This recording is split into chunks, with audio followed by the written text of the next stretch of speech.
Hey guys, thanks for tuning in to another episode of Nuggets News. Today, we welcome a special guest who's been doing a lot of research into the new payments platform and the Black Economy Task Force research that they've been doing into about phasing out cash and a lot of the stuff that's going on there. So, welcome to the channel, Melissa.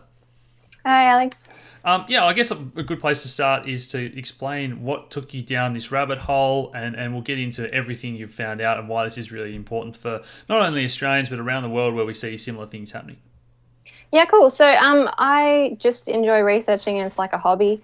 And then I've been really interested in crypto and Bitcoin for a couple of years. So that was kind of, as you know, that's like a rabbit hole into self-sovereignty, what is money and what is good money, and the role of state and money.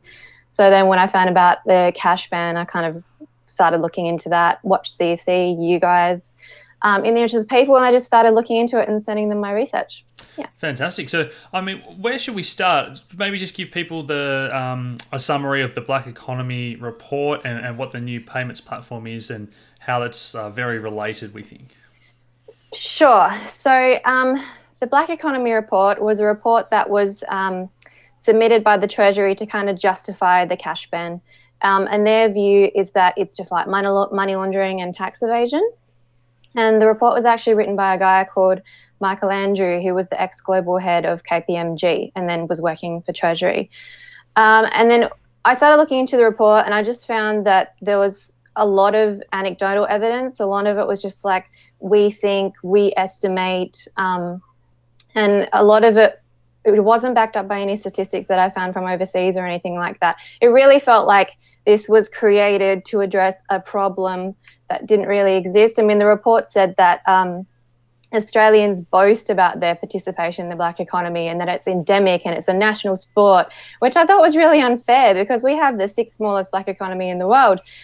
So then you kind of think, all right, well, why are they pushing this if we don't actually have a black economy problem? And I kept seeing the new payments platform mentioned in the Black Economy Report as this game changer that'll replicate the features of cash, and that's going to, fix this problem. So I was like, oh, I wonder what the new payments platform is. And when I looked at it, I saw that it's being coordinated by KPMG. Ta-da! So, that's why I started looking into that. And then the more you look into the new payments platform, you can see that this is really intended to dominate Australia's payment system. And Michael Andrew actually said in an interview that the underlying macro strategy here was to provide incentives and disincentives to see if we can move from a cash to a non-cash society to get people into the banking system where they can be monitored and measured, their activities monitored and measured, and that's what the MPP is. Yeah, fantastic. You've probably raised a couple of important points there already Hey. about Australia being the sixth smallest black economy, and when you compare it to a lot of other countries around the world where there's just out of control things happening, it's a bit strange that all of a sudden this has become a big focus for Australia. And that leads a lot of people down to the rabbit hole to ask these questions about, well, the new payments platform, they're saying it's very similar to cash, but obviously it's very different in a lot of ways because it has complete monitoring, surveillance. They can turn people off at a flick of a switch. Yeah. We're already seeing, the cameras and social credit being spoken about even in Australia now. So, that it very much ties it all together to what the future might look like for being able to pay for things in Australia. Yeah, it looks like that.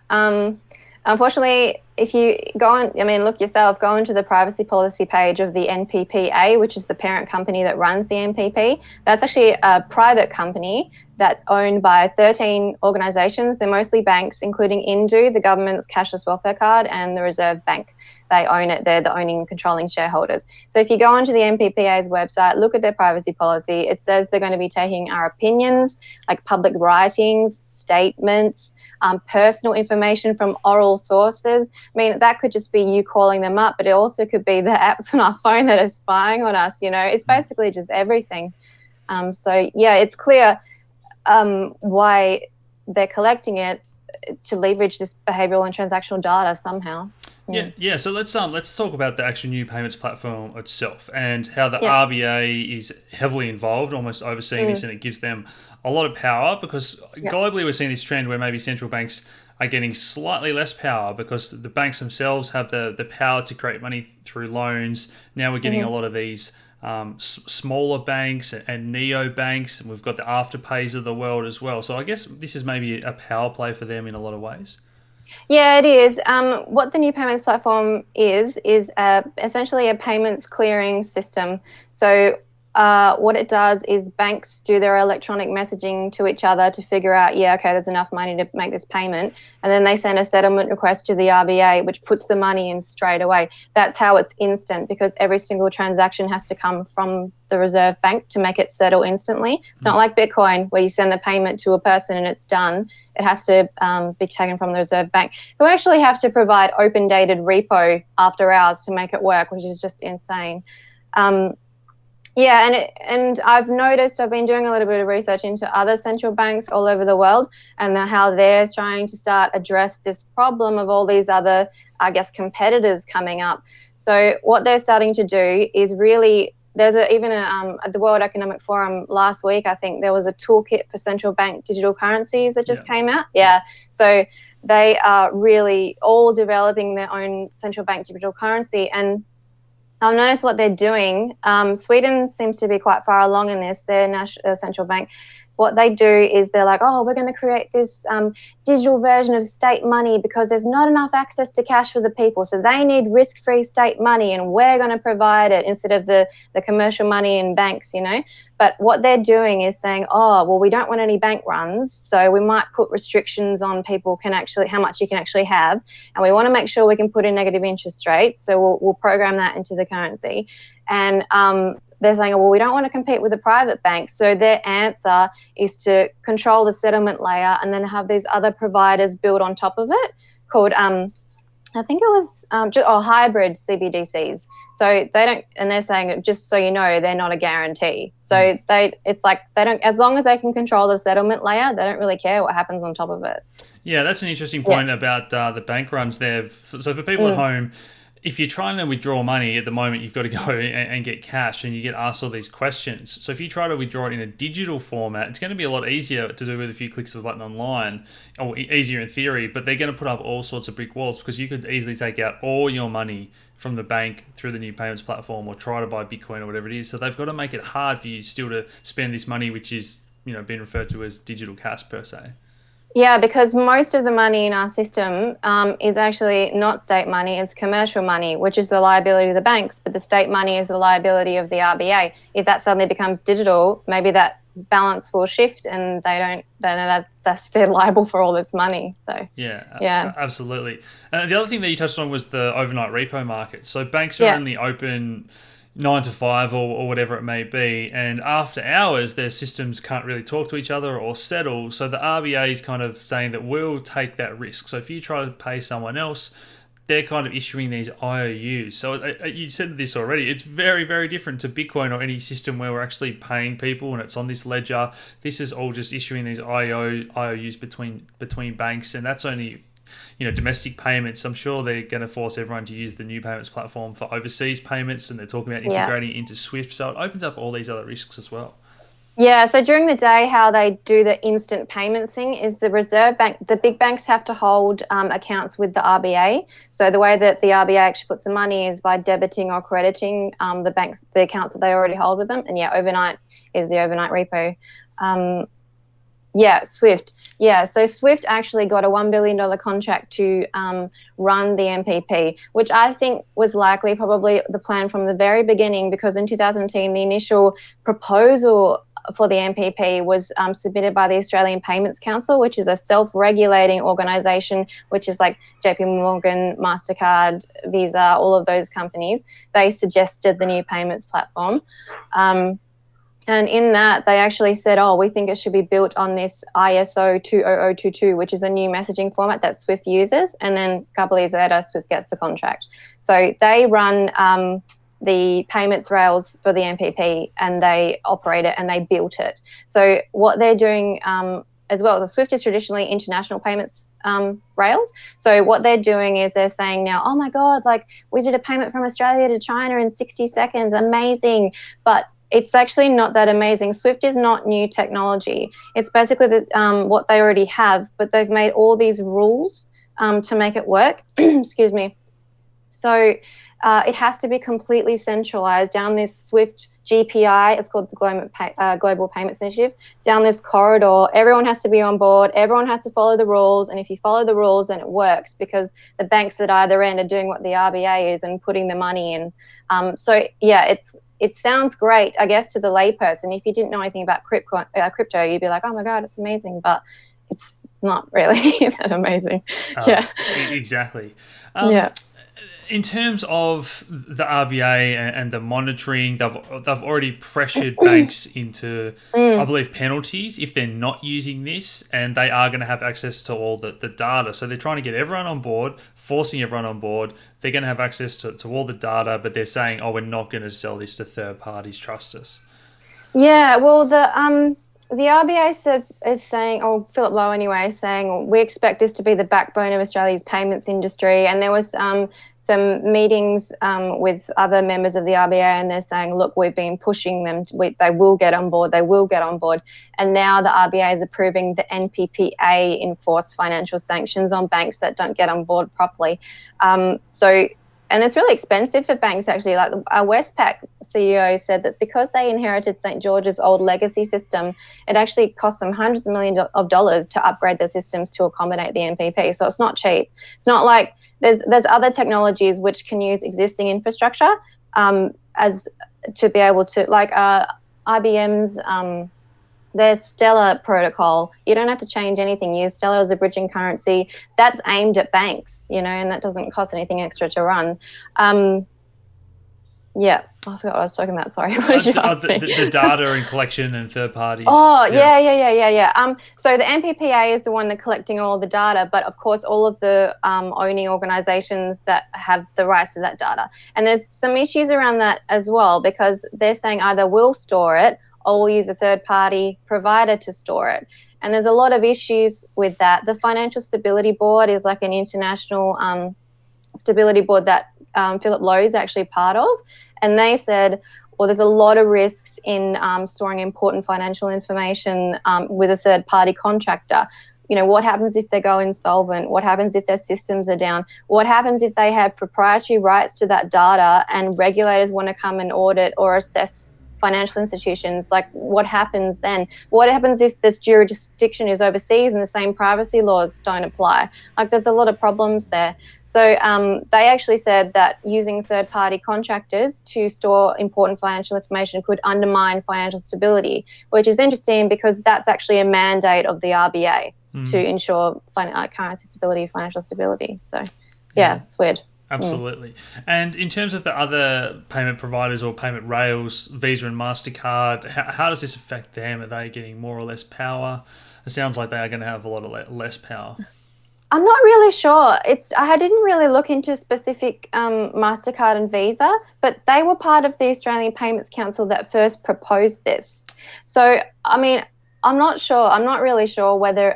because it's like, well, I guess they're on board. I guess the data sharing is why they're on board. And I was thinking about it, I'm like, well, it's quite interesting because it's like they've tried to replicate features of Bitcoin. So the 24/7, the near real-time settlement, the lots of end-to-end tracking information, but to be able to replicate that as a centralized network still under their control is very expensive. There's lots of workarounds.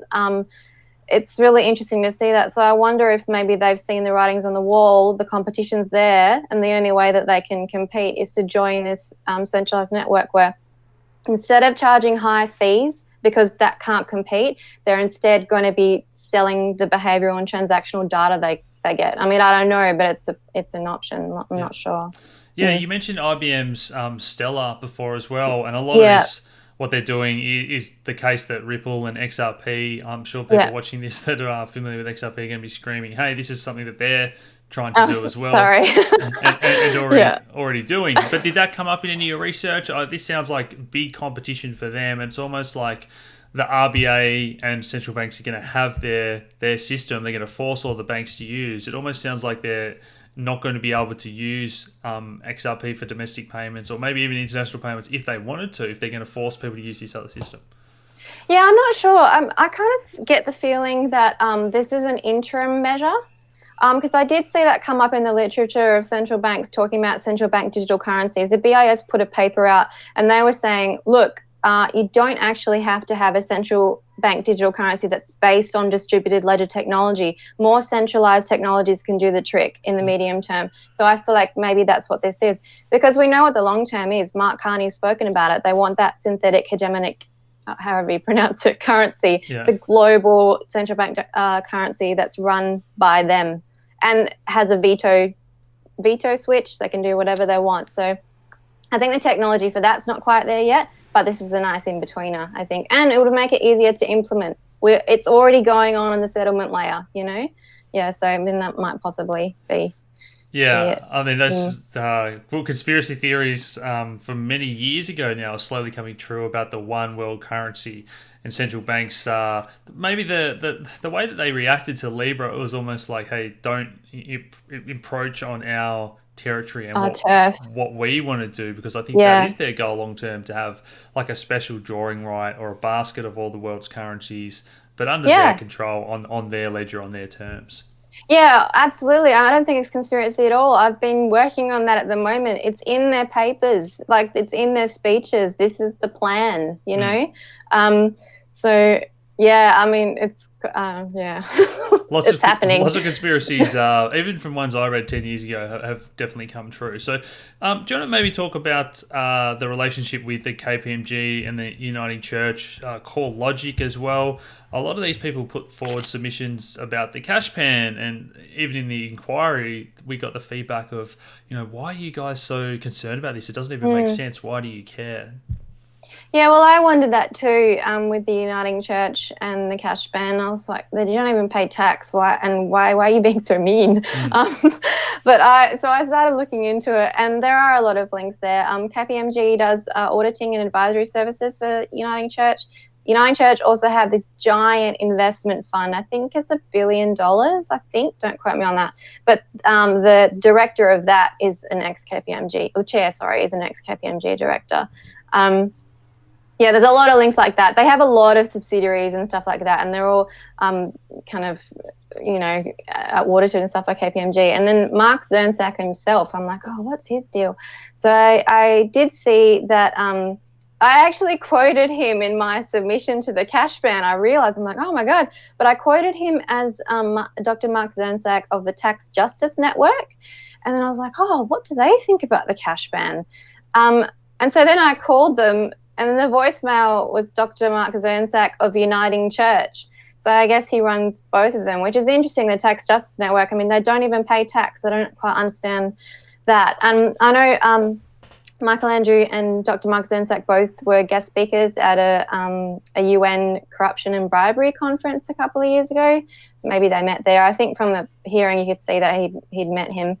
And then Dr. Zernsak is also a senior advisor for an organization. I can't remember the exact title, but it's like an anti-corruption organization. But then when you look at the firms that are involved with that, KPMG, HSBC, companies like that. So, I mean, I'm not really sure. It's a bit sus, but who knows? Yeah. Yeah, so when we get JP Morgan, KPMG, Visa, MasterCard, the RBA, all the big banks, when everyone's getting on board with this sort of thing, it's obviously they've got a lot to benefit from it, I believe. Oh, they're not doing it as a favour to us, that's for sure.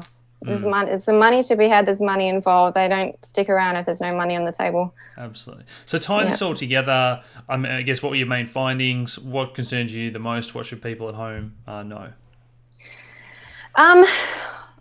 I think the main thing that I'm finding is just realizing how much we need to protect cash. And the reason why is because that's sovereign money, it's state money, and governments should be protecting cash as well. Because what I'm finding out now, and I've got something I'll bring out in the next week or so, is that if they do not protect cash, oh my God, people don't have access. What central banks are saying is that as we move into an increasingly digital world, most of our money is in commercial banks. and that central banks are helping through their policies to make it more difficult for people to have cash and use cash. So what they're saying is, oh no, people are finding it harder and harder to have access to safe, risk-free state money, and they're saying it's in the they need that money in the form they prefer, in digital money. So the answer is, well, we'll provide state money that's risk-free. So that problem is that as a central bank digital currency, as a solution, is also exactly what they want. Has the veto powers, has the surveillance, and I think governments could potentially become hostage to their own money. So, I mean, you try telling a central bank what to do or something you don't like, or stop printing money, or no, you're not allowed to, because central banks are actually starting to talk now that governments should not have control over their own economic policies. This is where we're going. And if they also control the state money and the currency, then the governments would just be, it's just a show. So yeah, that was my main takeaway. Along with all the surveillance, along with the NPP, that was what I realized, more than anything, governments and us should really be on the same side about this issue. Yeah, the whole banking system is just so parasitic, and now we hear this talk of modern monetary theory, or government's starting to talk about doing some more fiscal stimulus and spending. But central banks are saying, oh, we don't want you doing that. That's going to take away power from us. We want everything you do to be regulated, and we get to decide. Banks get to decide, and they have all the power. And obviously, taking cash away gets rid of that final sort of source of freedom and liberty, and privacy as well as the big one. Yeah, for sure. And you've been a big advocate of crypto, you said, for many years. These kind of use cases, I mean, the reasons I was on bullish for Bitcoin back in 2012 were very different to what's sort of developed lately in terms of negative interest rates. We couldn't have predicted those. And now we see these banks and the central bank digital currencies and phasing out cash. Like every year, we just have these more and more reasons why I'm more bullish on Bitcoin than I was years ago. So it's very important that Bitcoin is going to be this competition that they can't really touch. Yeah, absolutely. And one thing from doing what I've been doing is I've been like, oh my God, I could actually be debanked for it, easy. And then I was just so grateful. I'm so grateful that we have Bitcoin. Like, you don't really, like, I thought it was an awesome idea and all this stuff. And then I finally realized it hit home, like, wow, this is why we have this. I feel like it's like our only option. I mean, this is where they're headed. Like, what else do we have? Yeah, it's just crazy. Yeah, a few years ago, it was just WikiLeaks that would have gone under if they didn't have Bitcoin. And now it's a lot of journalists. Like, even in Australia, they're trying to, I'm sure they're making moves to outlaw, like, even just protesting. And they're trying to get rid of whistleblowing. They're trying to cover up journalists and whatnot. And these people are going to be debanked. And the only system they have is going to be this new system. So they're not going to be able to have a bank account and even pay for food and whatnot if they do write those sort of stories. So for them, those people, that Bitcoin, something outside the system, is their means to survival. And that's why I think this technology is only going to grow. Yeah, I think cash and Bitcoin are freedom of speech. Like, otherwise we don't have it. Yeah, and you can really look ahead, and I don't think it's that far ahead on their timeline of when this won't be an option anymore. So we have to fight now. No, not just for us, for people who aren't even born yet, because imagine being born into that world. There is no other option.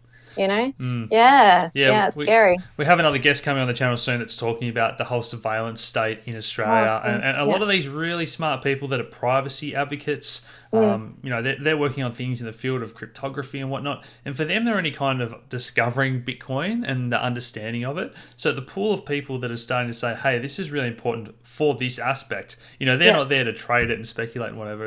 It's kind of just growing into all these other fields as government take away more and more power from everyone else.